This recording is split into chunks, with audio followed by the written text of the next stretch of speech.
Hi, everybody. Dr. Teresa Phillips here again at the Destiny Arising Summit 2021 Reset for Success. And I'm telling you, this gal has got some goods. She's got some goods and some nuggets she's going to be giving you. She is also part of the team of Destiny Arising. And she pretty much tells us what to do, which is very good because it takes a lot off my brain. And I just appreciate her and her administrative gifts and her financial abilities and what she does. She does just about everything. So we appreciate you, Barbara. Back at you, right?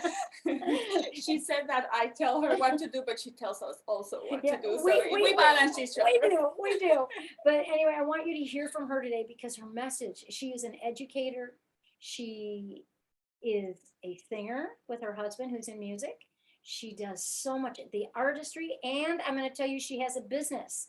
And I want you to follow her business on Instagram and on Etsy.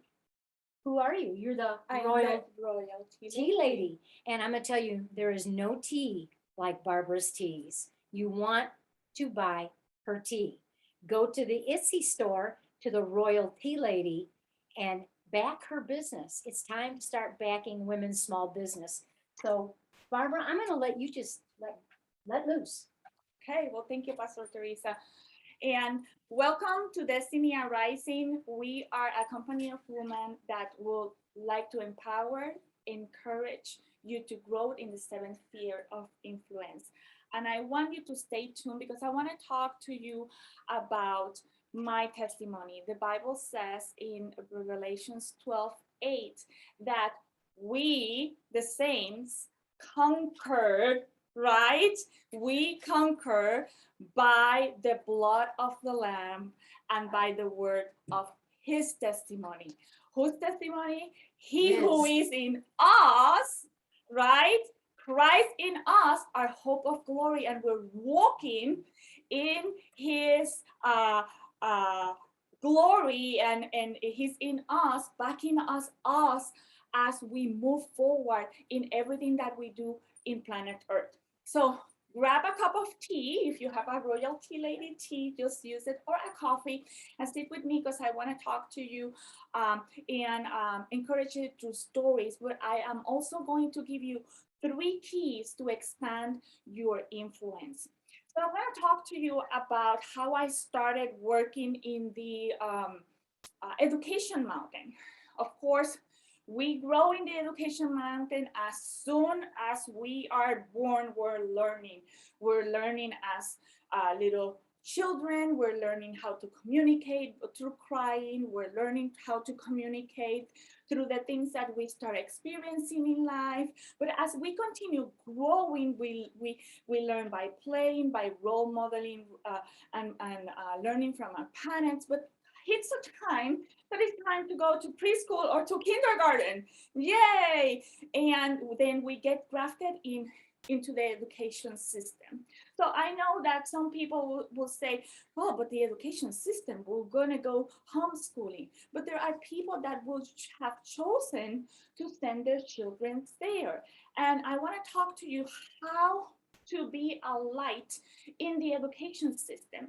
And the education system needs you, not only as a parent, but if you are there as an educator or a staff member in any area that you are needed, and you need to bring what God has given you so you can be light in that place, especially with all the changes that the Education Mountain has gone through.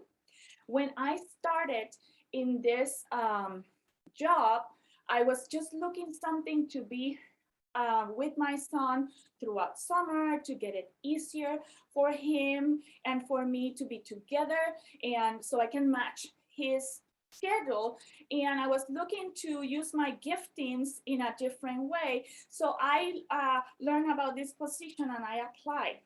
And I knew when they called me for the interview that I was going to get that position.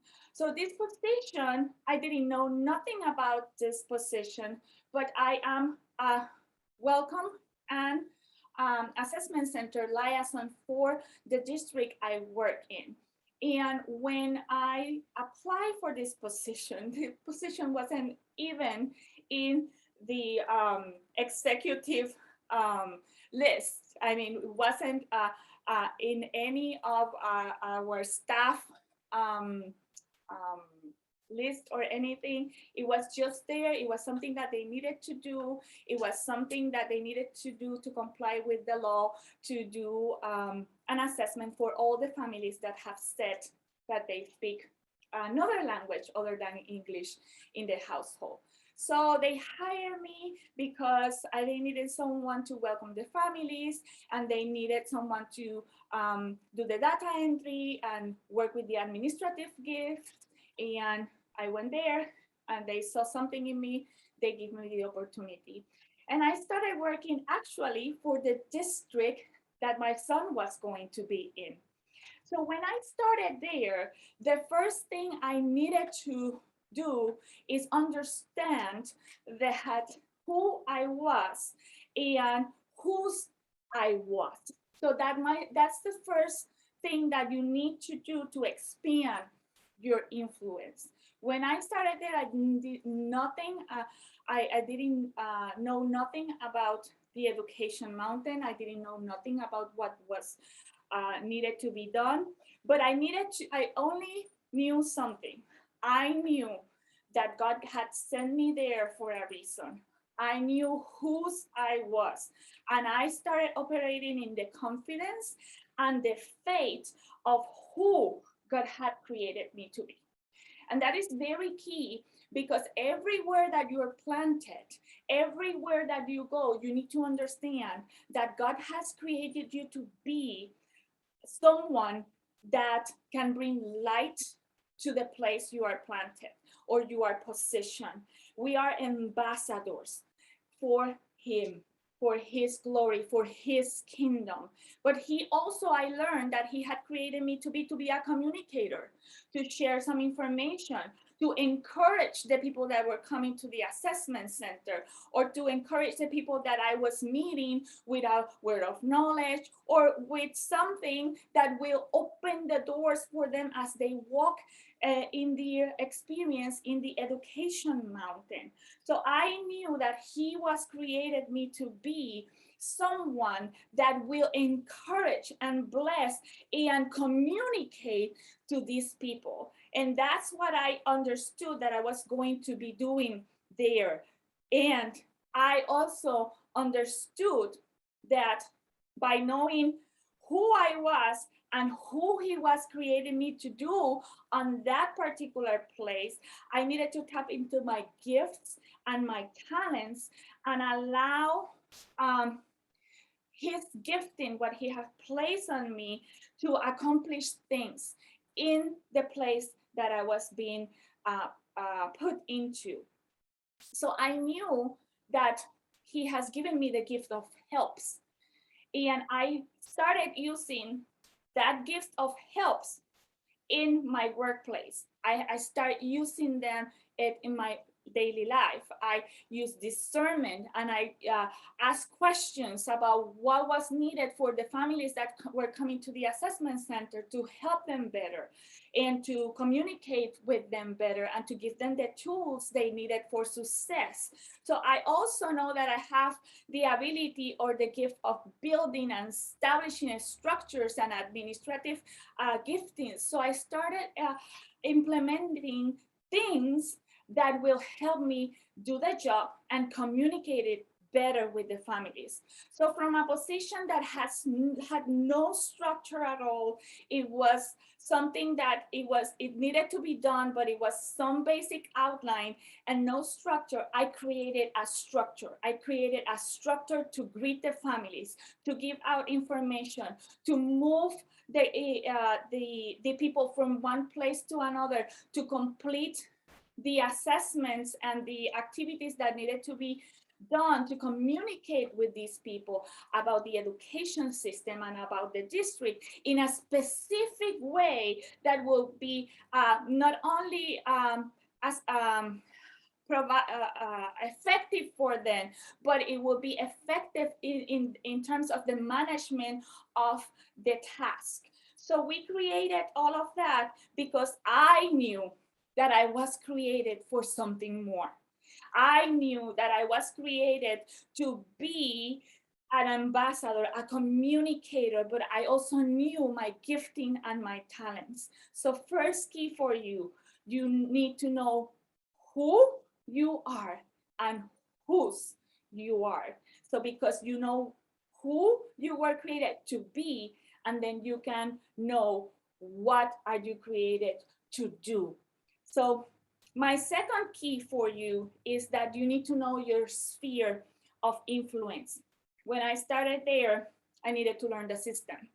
And sometimes we are very naive because we're like, oh, I'm a Christian, I have authority, and I have this and that. But we don't, we fail to understand that we need to understand the systems and the mechanisms and the things that have been put in place in our organization or in the place that you are planted so you can function within the organization. So you need to know what are your boundaries. Not because your boundaries restrictions will restrict you, because your boundaries will set you free. You'll know what to do, when to do it, and how to do it. And then you could tap into the discernment that the Spirit of God will give you so you can then tap into the tools that are within the boundaries so God can open the doors for you. But if you don't know what are the boundaries and what are the guidelines to work within the organization,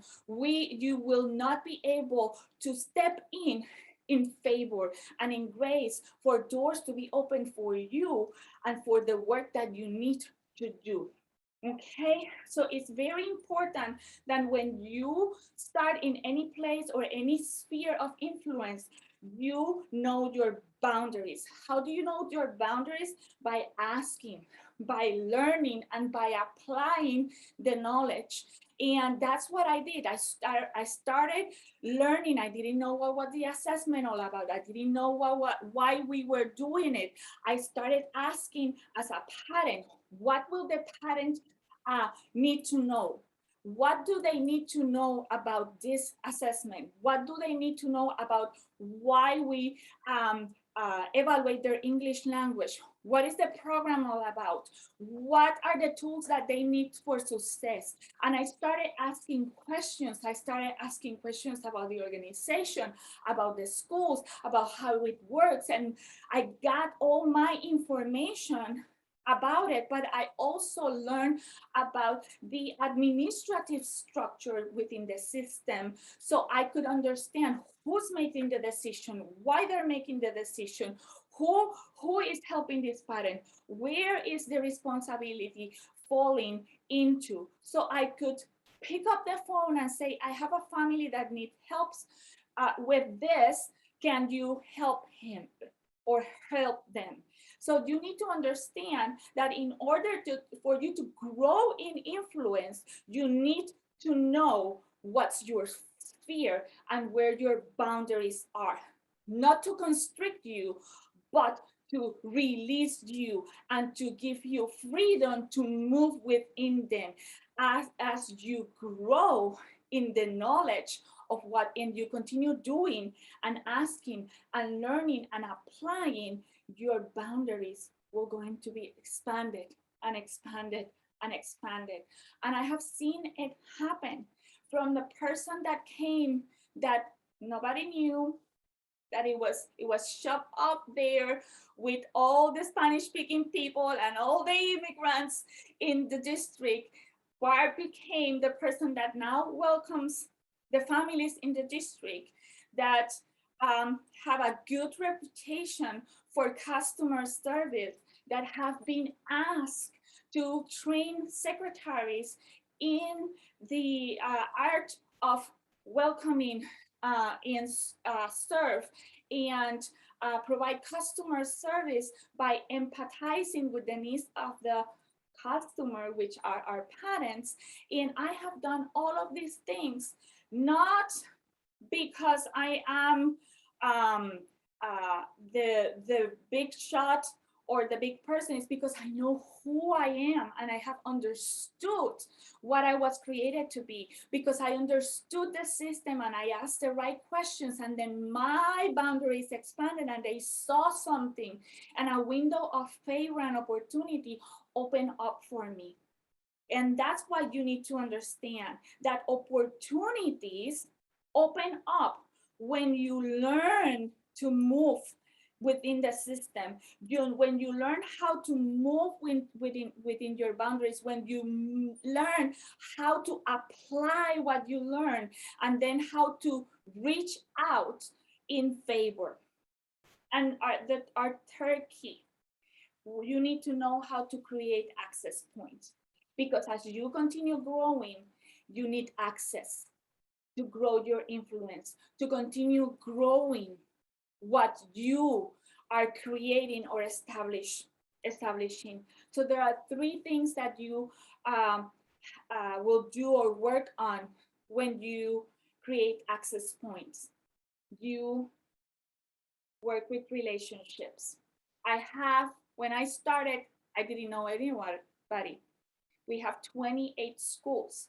So that means that we have 28 secretaries, 28 principals. We have 28 assistant principals. I didn't know who they are, but I need to learn who they were. I need to establish relationship with them, working relationships. I need to learn their names, learn their extensions. And it took time, and it was a process of building that didn't happen magically. It took time, it took interaction, it took phone calls, it took questions, it took, I can help you with that. It took trust to create that relationship. And then by working with them, I create credibility and I build trust. So now I have relationship, credibility, and trust that will allow me to have access. And I'm just a secretary, but I every single day help people in different ways. Why? Because I can? No, because I have access for them. I'm an access point for these families. And then what happens is that I see the need, because I know the system. I can then have access and I know who to call that can make the decision, because I cannot make the decision. I don't have access to the superintendent. I don't have access to the principal, but I do have access to the secretaries, and the secretaries make it happen, right?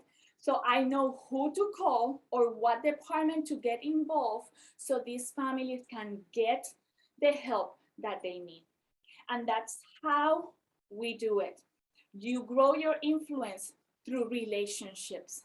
Now, when you grow your influence through relationship, now you know that you have access, and then you can then reach out to that particular person that can open the door for this family. I'm just gonna give you a small story and then we'll close.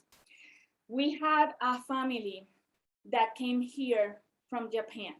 We do have in our district an dual language program in which the students learn Japanese and English at the same time, and they get accepted in kindergarten and continue growing in their English language skills as well as their Japanese language skills. It's very important because we have a lot of families that come from Japan into this sector that come for a season and then they go back to Japan because of the companies that are established in the area. So the district saw the need and they established that. So this family came to the district, but because we were due under COVID, all those positions were closed, and there was a space in the program, but we could not release that space. And she have talked to many people, and no one could help her. So It came to my desk. I talked to the family, and she pleaded because she needed the student to communicate with grandparents that and not lose that Japanese. And I saw the need, I saw the genuine situation. I couldn't make the decision, but I knew who could. So I drafted an email explaining all the situation, seeking help. I sent it to the person that needed to hear the case, and this person made the decision. The student got accepted into the program, and we opened the door. I met this family once, but I knew that what I did on that moment in time would have ripple effects for this child's life forever. And that is the greatest gift that I could have been given on that particular day. Why? Because I know that maybe that one moment in time, that choice that allowed me to have the point of access to the person, have allowed me to help someone that needed a life-changing opportunity, just because I have the access to the person that could make the decision. That's how you grow influence, and that's how you see influence grow. Because it's not about where you're out at the mountain, if you're in the mountaintop. It's about how you could use the position that you have to reach out and open doors. And that's what I want you to understand, that you need to do in everywhere that you're planted. So to encourage you and to close, I want you to encourage, I want to encourage yourself to be faithful where God has planted, to be able to choose wisely and discern the opportunities that you are given to make a difference in the place that God has planted you. And never, ever forget who God created you to be in that place, and whose you are, and what He has created or sent you to do in that place. Because I remember clearly when I landed that position, at some point I got really discouraged, and I said, God, you put me in ministry and I'm not in ministry. You promised me the nations and you haven't given me the nations.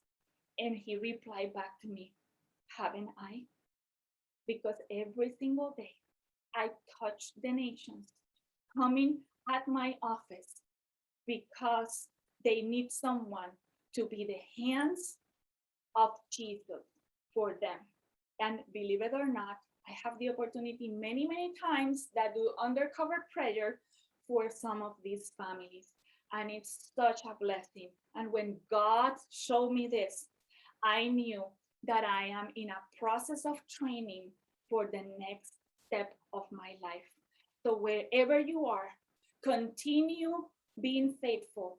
And I encourage you to continue growing your influence and allowing God to show you why are you planted there. God bless you. And remember that if you need a place to grow in what you're doing in your mountain, you want to be with Destiny Arising, you want to become a member, you want to be close to people that will be encouraging your gift, that will be allowing to help you see what you carry and move in a place of influence where you're planted. God bless you. That was wonderful, Barbara. Thank you so much. And don't forget to go to destinyrising.net, become a member today.